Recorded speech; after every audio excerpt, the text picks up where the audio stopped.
நம்ம சேலஞ்சோட 45வது வீடியோ தான் பார்க்க போறீங்க. இன்னைக்கு என்னன்னா புத்தக திருவிழாவோட இறுதி நாள். எல்லா வீடியோவும் கொஞ்சம் லேட்டா அப்லோட் பண்றதுக்கு ஃபர்ஸ்ட் மன்னிச்சிடுங்க. லாஸ்ட் நாள் அப்படிங்கிறதுனால சிஎம் சார், டெப்யூட்டி சிஎம் சார்லாம் வந்திருந்தாங்க. கொஞ்சம் வெயிட் பண்ணி தான் உள்ள போற மாதிரி இருந்துச்சு. அண்ணா ஒருத்தங்க பப்ளிகேஷன் வச்சிருக்காங்க அப்படின்னு நான் ஆல்ரெடி சொல்லியிருந்தேன். அவங்களோட பப்ளிகேஷன்ல இருந்து இன்னைக்கு ஒரு புத்தகம் வெளியீட்டு விழா இருந்துச்சு.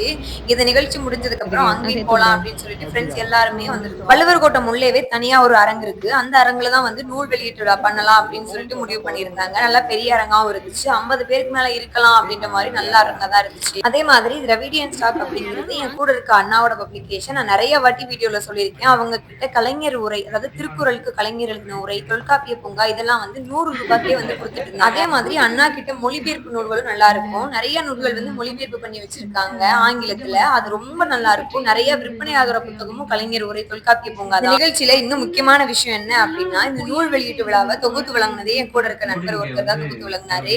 ஒவ்வொரு தடவையும் காம்படிஷன் போகும்போது என்ன பேசலாம், எப்படி பேசலாம்னு ப்ரிப்பேர் ஆயிட்டு போவோம். ஆனா இப்போ இவ்வளவு பெரிய மேடையில ஒரு நூல் வெளியீட்டு விழாவை தொகுத்து வழங்கினது என் கூட இருக்க நண்பர் அப்படின்னு நினைச்சா ரொம்ப சந்தோஷமா இருந்துச்சு. நான் இதோட இந்த வீடியோ முடிச்சுக்கிறேன். Tata, bye by.